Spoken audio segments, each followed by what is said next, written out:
ngwaye ikaze nkuzaniye ibintu bitandatu umuntu w'umugabo, umuntu w'agaciro, umugabo w'agaciro adakora. 6 choses qu'un homme de valeur ne fait pas. Ibintu bitandatu umugabo w'agaciro adakora.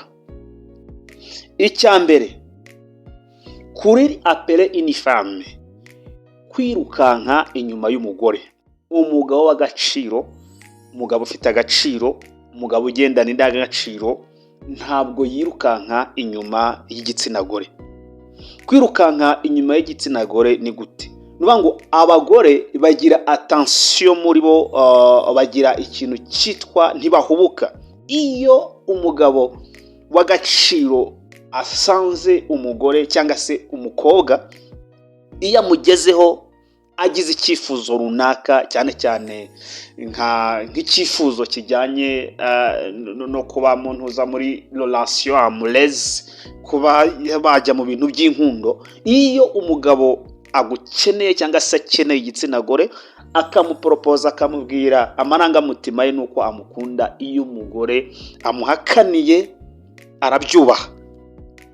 Un homme de valeur, umugabo w'agaciro ntabwo akomeza kwirukanka inyuma y'igitsina gore. Ikindi, iyo umugabo w'agaciro ahakaniwe n'igitsina gore, yubaha amarangamutima ye, akabyubahiriza kandi akabiha umurongo.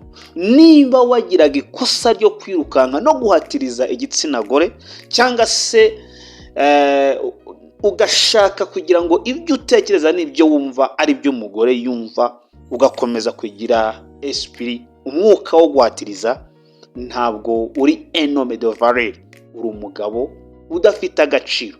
Un homme de valeur ntabwo yirukanka ku gitsina gore iyo amuhakaniye cyangwa se amarangamutima y'igitsina gore. Umugabo w'agaciro arayubaha.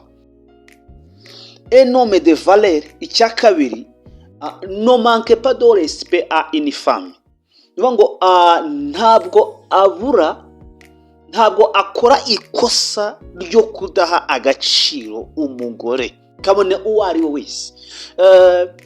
Bimwe muri karite z'umugabo ufite agaciro, un homme de valeur, ni ukubaha igitsina gore. Kubaha igitsina gore ntabwo ari ukukirukankamo kwa kundi b'abagabo b'iki gihe basigaye babigenza.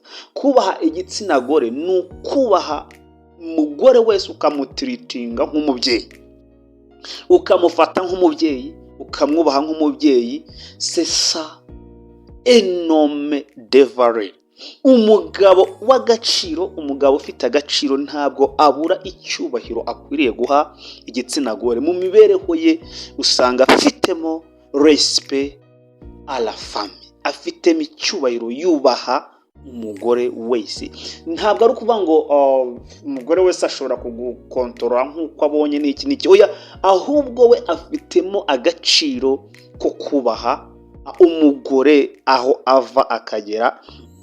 Zimwe muri karite z'umugabo w'agaciro ni ukubaha igitsina gore, kububaha nk'umubyeyi, kumwubaha nka mama we, kumwubaha nk'undi muntu ufite agaciro muri sosiyete. Un homme de respect yubaha igitsina gore muri rusange. Ikindi cya kabiri, cya gatatu, ikindi kintu cya gatatu, umugabo w'agaciro ntabwo abura ubunyangamugayo. Ntabwo mu by'ukuri umugabo w'agaciro akwiye kugaragara como infidélité, infidèle, kuba umuntu atizewe, kuba umuntu uhindagurika. Uyu munsi wavuganye n'umuntu, mwapanze gahunda, mukanyura bihinduye, uyu mwanya gato mwari mwapanze kugira icyo mukora runaka urabihinduye. Ugiranye n'umuntu amasezerano, muguza akantu runaka, utangiye urabihinduye, ibintu byanze, utangiye kuva ku cyo wavuze. Umugabo w'agaciro akomeza kugira icyo bita loyauté. Loyauté ni ukuba être fidèle, kuba ari umuntu w'inyangamugayo mu byo yasezeranye, ijambo yavuze akarisohoza, icyo yahize akagisohoza, ijambo rye akomeza kuririnda. Umugabo rero w'agaciro ntabwo ava ku ijambo, ntabwo ava ku isezerano. Umugabo w'agaciro akomeza kurinda isezerano. Ikindi kintu cya kane, umugabo w'agaciro ntabwo akora ikosa ryo kuba infidelite cyangwa se ngo ubone afite abakopine cyangwa se abantu babana mu rukundo ngo ubone ni umuntu uhindagurika. Ahubwo umugabo w'agaciro homme de valeur akomeza kugira esprit yo kurinda umuntu we, cyangwa se akagira umwuka wo kurinda umwe rukumbi. Niba ahisemo imifame, umugore umwe, niwe akomeza kwitaho, akamugira uko ashaka. Imitekerereze ye, imikorere ye igashingira ku muntu umwe. Ntabwo ari umuntu wihindura. Uyu munsi yakunze umukobwa w'igikara, nabona w'inzobe nawe amukunde, nabona umuremure amukunde, nabona umugufi amukunde. Akomeza homme de valeur, akomeza kuba fidèle. Ntabwo aba infidelite mu mibereho ye, mu mikorere ye. Homme de valeur agira icyo bita fidelite, ntabwo aba infidèle. Ntabwo ari wa wundi ugira beaucoup de copines, usange buri kanya afite abagore benshi, afite akavuyo mu mibereho ye, muri relation ye no mu rukundo rwe. Homme de valeur il a resté fidèle. Ikindi kintu kigaragara nk'umuntu w'agaciro, twe tubonye ko kane, homme de valeur il reste fidèle. Ntabwo akunda kuba ari infidelite mu mibereho ye, ntabwo ahindura cyane ngo ubone ni umuntu ufite akavuyo. Ikindi cya gatanu kigaragaza umugabo w'agaciro, harimo umugabo w'agaciro ntabwo amarangamutima ye amutegeka. Kudategekwa n'amarangamutima y'umugabo w'agaciro. Umunsi umwe umugabo yari afite umugore w'umusekreteri, noneho igihe kimwe aza kubona umugore we arimo kuvugana na boss w'iyo company. Amaze kubona ari kuvugana na boss w'iyo company, kandi bari kuvugana bari kugira ngo bakore inama y'uko bazajya guherekeza umwe muri company wabuze umwana we w'imfura.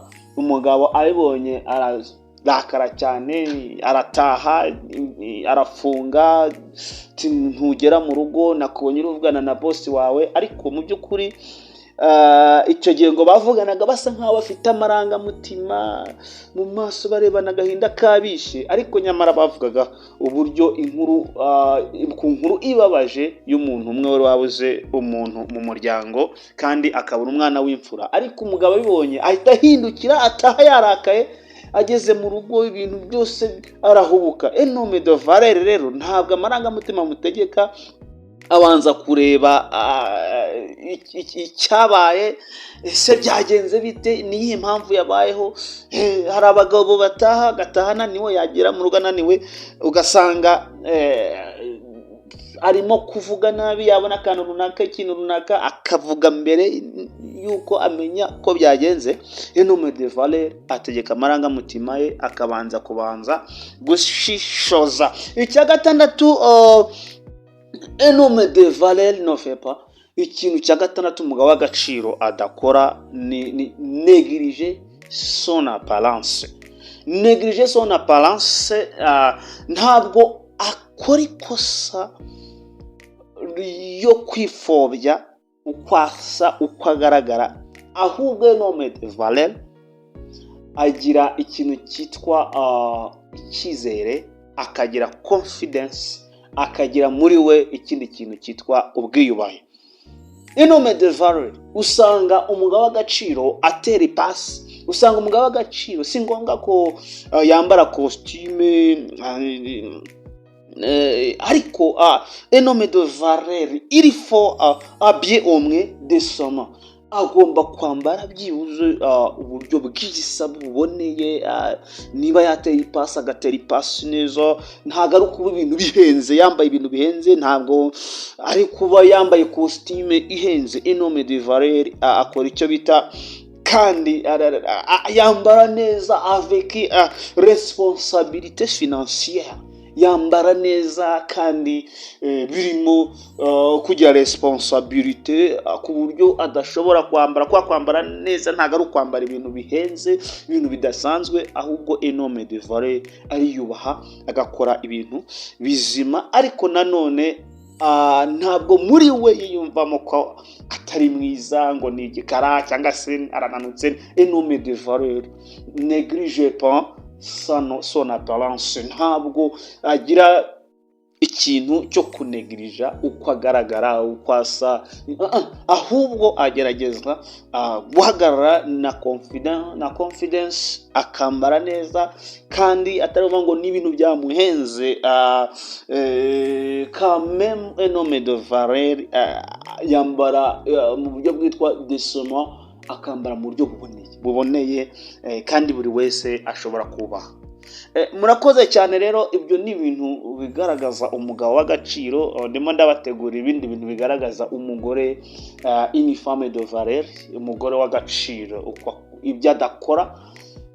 Nawe rero niba unyuzwe cyangwa se kumva hari ikintu byakumarira, bisangize mugenzi wawe, ariko wibuke gukanda subscribe. Tumaze iminsi tutabona subscribe zihagije, ariko ni wowe none twakoranye. Kanda subscribe, turi kumwe. Ciao, bye bye, ndaje mu kanya gatoya.